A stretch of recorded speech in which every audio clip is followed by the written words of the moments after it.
हाँ, हिंदी व्याकरण में स्वर के बाद अपना दूसरा टॉपिक है क्या? व्यंजन। याद हो जाएगा यही बोलोगे तो। वे वर्ण जिनका उच्चारण करते समय किन्हीं अन्य वर्णों की सहायता लेनी पड़ती है। यानी स्वरों की सहायता से बोले जाने वाले वर्ण क्या कहलाते हैं? व्यंजन। देखो, आप पढ़ते आए हो, बचपन से पढ़ा है आपने।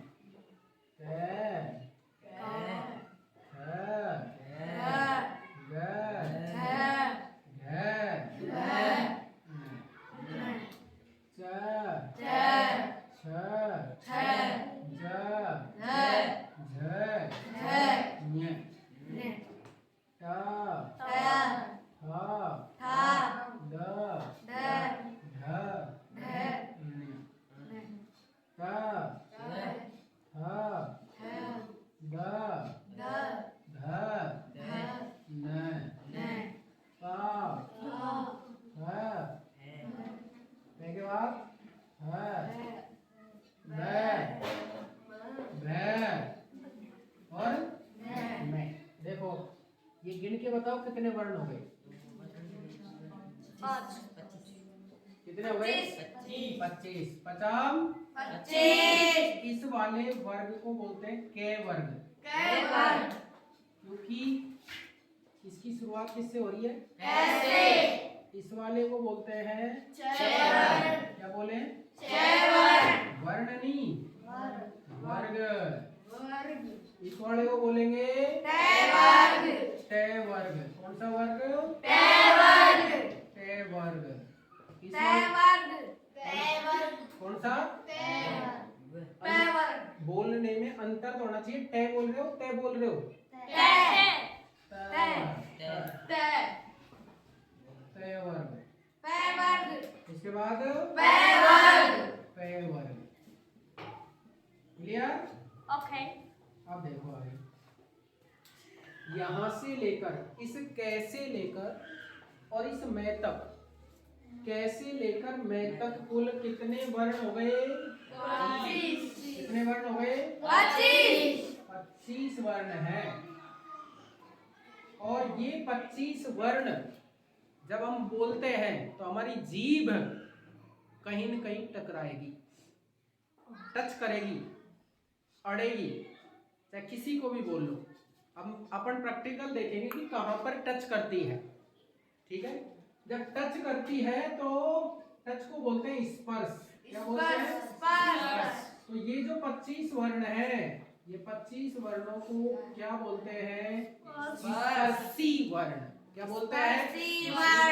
इन 25 वर्णों को क्या बोलते हैं? स्पर्शी वर्ण। जैसे परीक्षा में पेपर में क्वेश्चन आया, निम्न में से कौन सा, क्वेश्चन बना ही देता हूं एक, देखो, निम्न में से कौन सा एक स्पर्शी वर्ण नहीं है? निम्न में से कौन सा एक स्पर्शी वर्ण नहीं है? ऑप्शन ए दिया सबसे पहले मैं, ऑप्शन बे दिया,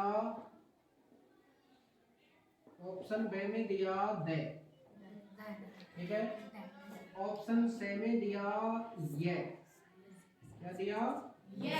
और ऑप्शन दे में दिया ने। अब उत्तर बताओ इस प्रश्न का कि निम्न में से कौन सा एक स्पर्शी वर्ण नहीं है?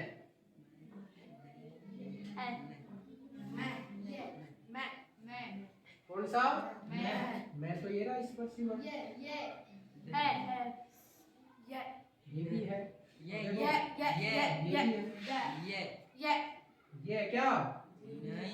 ये नहीं है, तो ये क्या होगा? स्पर्शी वर्ण नहीं होगा। और ये नहीं रहा तुम्हारा। ठीक है, तो इसका आंसर क्या होगा?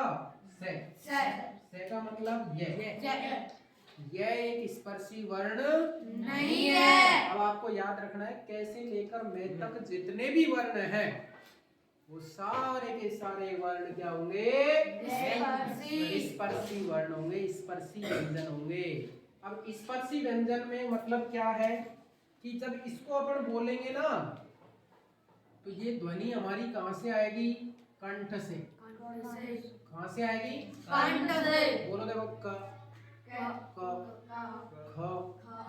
ग घ आ रही है कि नहीं आ रही कंठ से?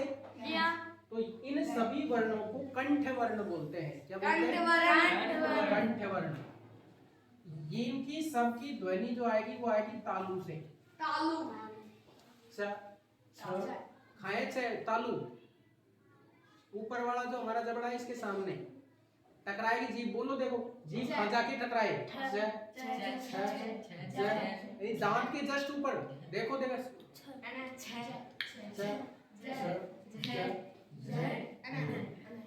बोलो टकराती है नहीं टकराती है? तो इन वर्णों को सबको बोलते हैं तालव्य वर्ण। क्या बोलते हैं? तालु से होते हैं। तो ये तो हो गए कंठ, कंठ वर्ण। ये हो गए तालव्य। कौन से वर्ण? तालव्य वर्ण। ये जो वर्ण है टे वाली लाइन ये कंप्लीट ये होती है कहाँ से? मूर्धा से। कहाँ से? मूर्धा से बिल्कुल ऊपर। उसकी तो सामने थी ऊपर वाले दांतों के ऊपर तालु की तो है ना, और इसकी होगी बिल्कुल ऊपर। ऊपर देखो गोल होती है, जीभ भी गोल हो जाती है। होती है नहीं होती? तो ये कहाँ से बोले जाते हैं? मूर्धा से। तो ये क्या कहलाएंगे? मूर्धन्य वर्ण। क्या कहलाएंगे? मूर्धन्य वर्ण। बात समझ में आई क्या? त थ द ध न। जब तक दांत के टच नहीं होगा तो तय नहीं बोला जा सकता। किसके टच होंगे? दांत के। ये कौन सी वर्ण कहलाते हैं? दंत वर्ण।